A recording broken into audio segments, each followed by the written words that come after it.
Lively debate from Delhi on business, money and life. Now on BBC World News, Worklife, India. Hello, namaste and welcome to Delhi. I'm Devina and this is Worklife India on the BBC. The show that looks at all things to do with money, the work we do and the lives we lead. Now imagine the feeling of being born in the wrong body.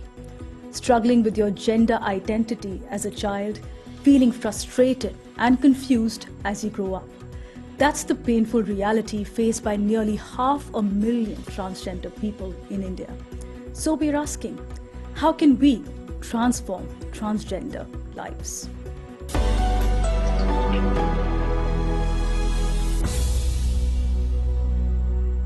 Now, India's parliament has passed a bill to protect the rights of transgender people, but activists from the community are not happy with some of its provisions. We will talk all about that and about the larger struggle for social acceptance and inclusion. But let me first introduce my special panel, people who have shown tremendous courage to speak out despite the social pressures. Please welcome Natasha Biswas, who's winner of India's first Trans Queen pageant. She's sitting here in front of me with a lovely crown on her head. Welcome, Natasha. Thank you so much. I'm feeling very honored to be here. Pleasure to have you here. Let me also introduce Air Commodore Dr. Sanjay Sharma, retired, and he's here in a capacity of a parent. Welcome, Sanjay. Thank you so much. It's really a proud moment for me. And a proud moment for us as well to have you here. And Kalki Subramanian, who is a transgender rights activist. Welcome, Kalki. Thank you so much. And I'm here as the community voice, transgender community voice. All the way from the southern part of India. Yes, from Tamil Nadu. From Tamil Nadu. But Kalki, let's start with you then. You were born as Shabri, the only boy to your parents. And even today in the Indian households, parents discriminate between the girl and the boy child. And you actually got the privilege of studying in an English medium school. But when was it when you actually realized that being a boy is actually not a boon, but a curse for you? I think around the age of 8, 9, some children during the age of puberty, and some people, trans people might even realize in their 40s, 50s too. So one's own gender realization happens in different times for different people. For me, it was during my early childhood. So until my 13 years of age, I didn't know anything. I was a child playing with my sisters, elder and younger sisters, playing with a lot of children and everything. It's only during the age of puberty that I went through a lot of struggles. I could see that facial hair, body hair was coming up, my voice was changing, my body was changing, and it was a nightmare. I couldn't accept what was happening to my body. And also, because of the changes that was happening in the body, there was also changes happening within myself, inside, you know. What kind of changes? I felt attracted to boys. I felt elated in one way. At the same time, there was this confusion because they were not attracted to me. Many of them were not attracted to me. And I was feeling lonely. I was feeling I was the only kind. And I was feeling confused because I didn't want these changes in my body to happen. And I wanted to have breasts. I wanted to be a girl, and I wanted to be feminine and, you know, feel like a little girl wearing nice little skirts and, you know, having that little girl life. But my life was different. I don't think I had a very, very happy childhood. Instead of having a very privileged life as a boy, having studied in an English medium education, and while my sisters were actually studying in a Tamil medium school. But still I was not happy because there was an internal struggle as well as an external struggle. Natasha, did you also see signs of a struggle with gender identity? And do you identify with Kalki right now? What age did you feel that you were trapped in the wrong body of a boy? Well, I think that's a very young age when I understood about the fight that is between me and my soul. So I remember it was like early in my school days in St. Xavier's where I thought that this is not me. So every morning I used to wake up and see myself in the mirror, and that is not what I wanted to be. When I used to see in the television a lady dancing, I could relate to her more. when my mother passed away when I was in class 6, so I used to wear her saris when she was away to understand that that's me. So, it was at a very young age that I really fought with my gender, and that continued. Sanjay, did you see these signs in your child as Yeah, well? And let me also add, you're a military officer. Yes, Did you have a certain yes. gender stereotype in mind, how my I'm boys second, should grow up? Yeah, sorry, I'm a second generation Fauji, and I was very comfortable in the being male and 100% male, and bulldozing my way through, because that's how we've been brought up. And yes, my son at around age 2 would wear my sister's sari and play around with her makeup and pretend to be Annabelle. And we said like this is a passing phase, and then he would insist, buy Barbie dolls for my younger daughter, and we would find that he's playing with them, and again it was a passing phase. So it was really a shock when at the age of 21 this young person stands up and says, look, this is what I am and this is what I want to do. It was not easy. What did you feel at that moment? At that moment, as a parent, I felt cheated. I felt that how come my child has gone through so much and I missed it. Me being a doctor, my wife's also a doctor. I come from such a prestigious medical college, and what we thought were passing phases, or when we went round to find solutions, we were told that ठीक हो जाएगा, this will get corrected. So once you are looking at something to correct, then your perception is very different.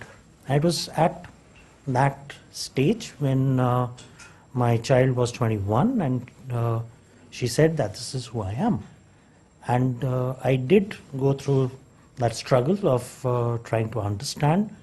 We went through that phase of why me, like, what's happening to us? We did question our rearing. We thought that too much of internet, and we did. Is that Kalki, how your parents reacted? You told your mother when you were 13 years of age, and you were still in all-boys school then. Yes. When I brought this subject, my mother, it's a small town where I live in, but my mother does read. She didn't know anything about gender dysphoria, but all she wanted was protection of her child, me, and how she can give a good life, and how she can help me, and how the family's dignity can be saved. Because me being a child, and then of course the feeling of going on the streets or begging or doing sex work will be a shame for the family, she thought.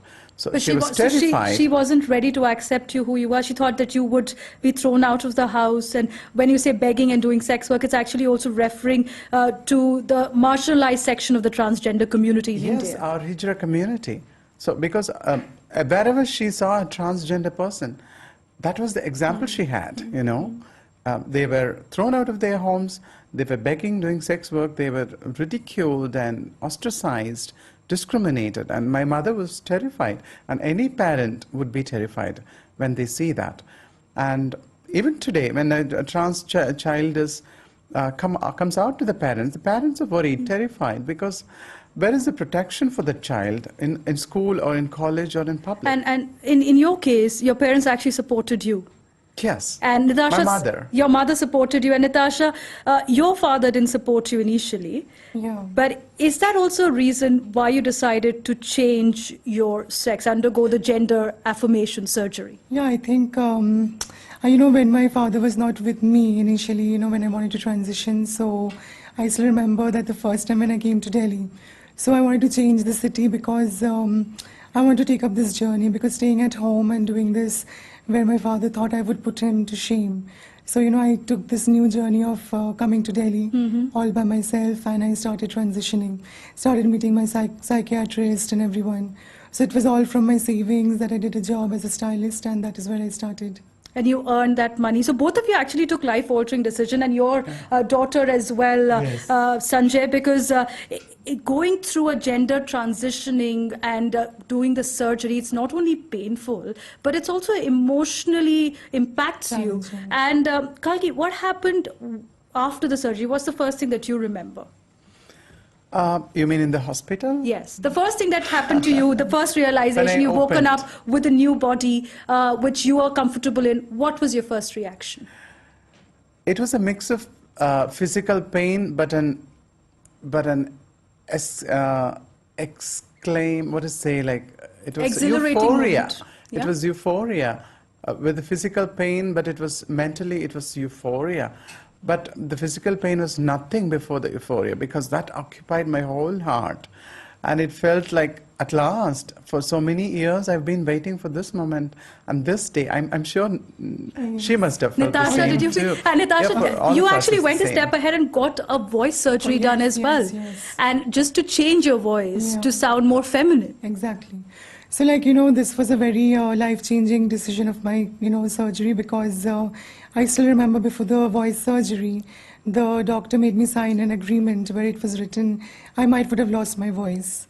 And I might Still, have, you went ahead. Yes, it was just on the surgery table when the saline was put in and everything, and I was like, okay, this is it, and this is what I wanted. So I always wanted to go for the voice surgery, because to feel more complete after all other surgeries. So I think let's give it, this is it, this is my life, and this is what I had to go through. So yeah, I signed that, and And here we are. And I must congratulate both of you for the tremendous courage you've shown. I want to take you through another story. And this is a story of a transgender man. And he also found support.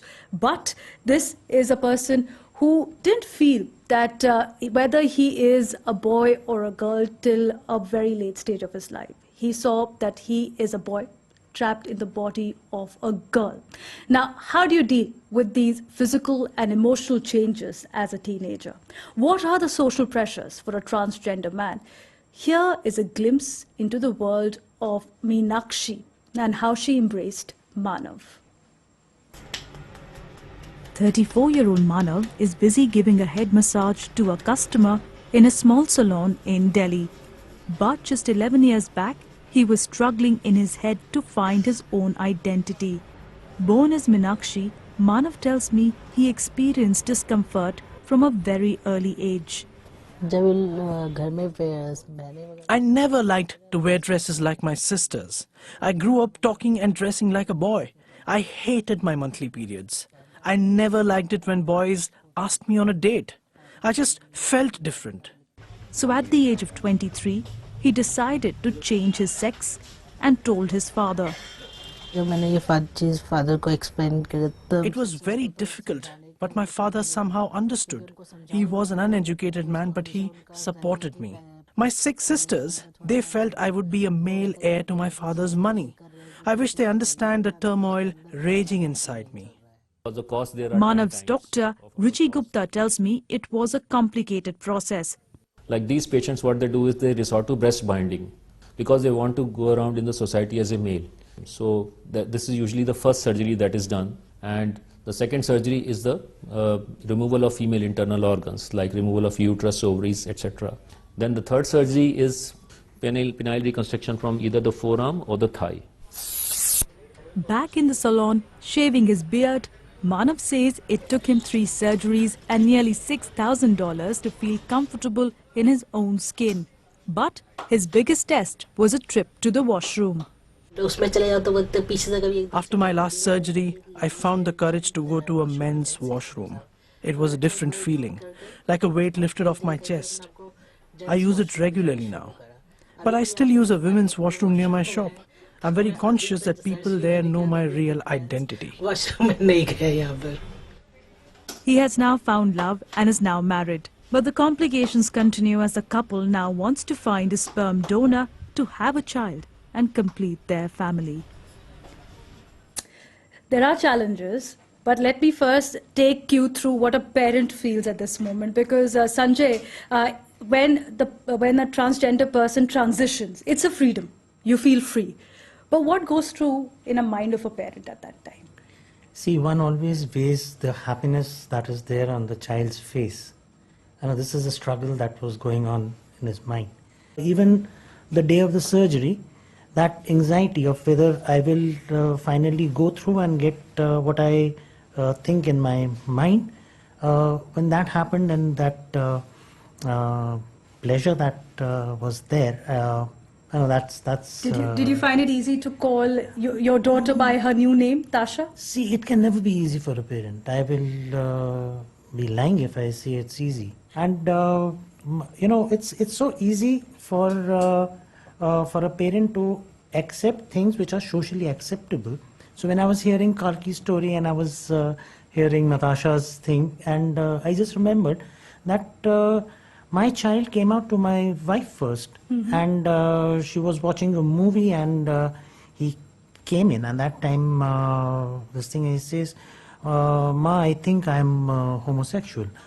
And she said, "Okay, so what? That's okay."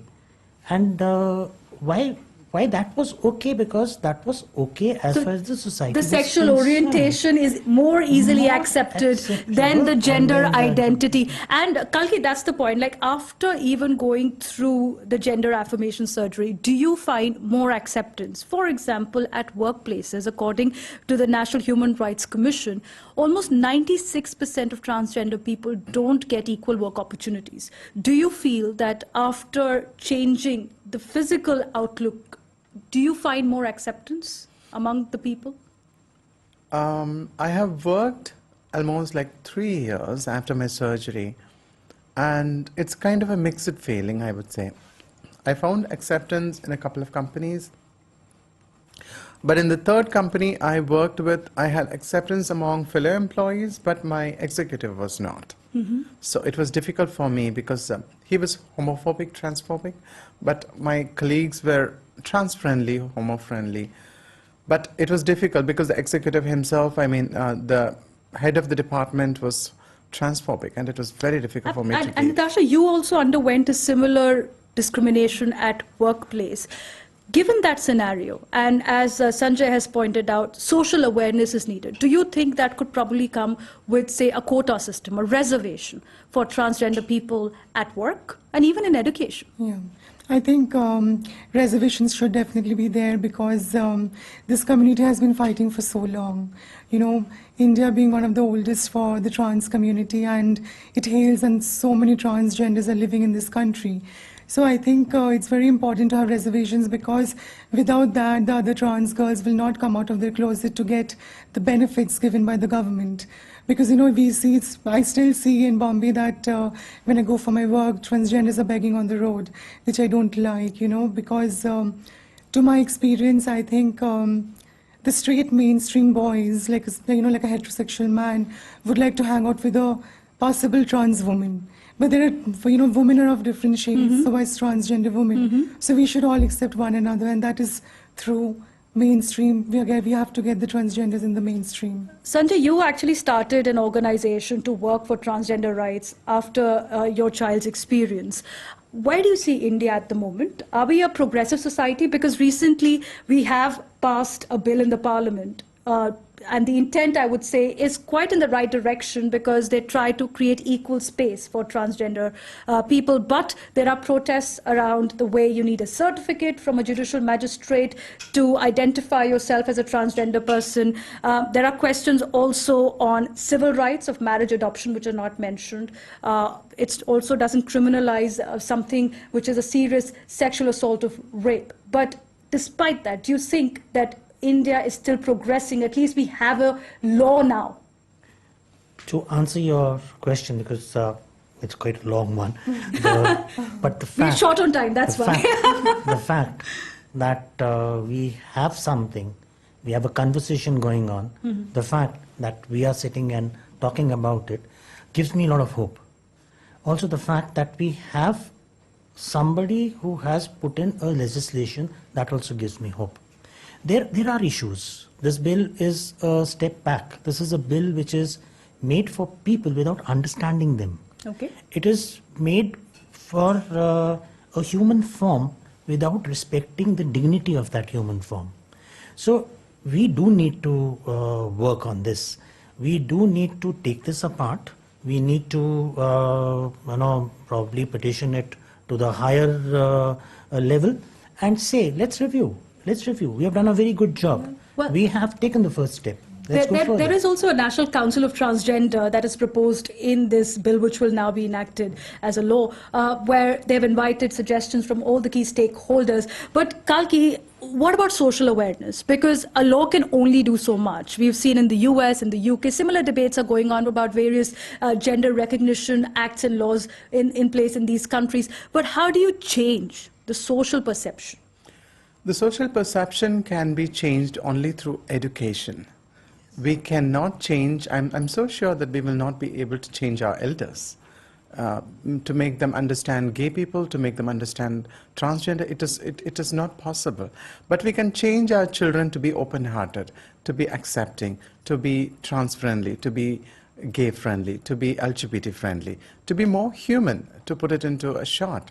So for that, we need education in our school system and in our college for about gender and sexuality, which is very, very important. Mm-hmm. Because I, as a child, and Natasha, as a child, as a teenager, we all suffered at school because of this. Not only at the hands of our fellow students, but also at the hands of our teachers. We've gone through tremendous discrimination at whether it's school or college, and this can be stopped only when our teachers particularly have an understanding about gender and sexuality. Well, and that is what I see. Let me add to that, because there is a case right now which is going on in the US Supreme Court, which is talking about a transgender child's right to use the washroom that they feel to use, if they want to go to a girl's washroom or a boy's washroom. Also, there are questions which are raised when there are talks about counseling. How can a child be guided towards a counselor? Natasha, how can we ensure that these discussions happen here in India and our schools actually are more proactive? Well, I think the biology book that we have learned in class 7 should have a trans anatomy, so that the children, as my friend Kalki said, that is how we can change. The next generation is all about understanding through education. So that is one point where we learn male and female anatomy. There has to be a transgender anatomy as well. So we know who they are. Because still now India doesn't, a lot of citizens doesn't know who is a trans person. And there are a lot of myths. There are a lot of myths and misconceptions, and that's a very valid point. But I would also add that onus is also on parents. And Sanjay, let's give you the last word on this, that when a parent sees a child struggling, what are the signs that you need to identify? And how can you ensure that there is an open channel of communication? And I'm sure a lot of parents want to know this because children are in their own world. How can you ensure that there is an open channel of communication and they're confident enough to disclose what they're feeling to you? See, just as we, with the elder generation, and Kalki brought it out, that we can't change the older people, so to say. But we need to educate. We need to pick up those signs. We need to listen to the child. We need to believe in what the child is saying. Believe the story that the child is saying. Now we are talking about affirmative care. So now when the pediatricians, tell the parent that, okay, there is no disease, there's nothing to treat. Let us affirm, let us go along with the child, and the child will do beautifully. There is one study which says that children who are brought up in an affirmative environment, they do very well. They don't need psychiatrists. They don't go and do self-harm. They become productive citizens. And this story should be told to parents, and that is where the confidence will come from. Thank you so much. It's a beautiful thought to end on. Thank you, everyone. And all I can say is, we're all born equal, but we are different too. And it's important to accept and respect that. There is greater awareness now, but the discussion must continue to send a strong message to our children. Hide no more. Do email to us on delhi_worklifeindia@bbc.co.uk and tweet with #WorkLifeIndia about your comments and suggestions on this edition. Till next time, Namaste.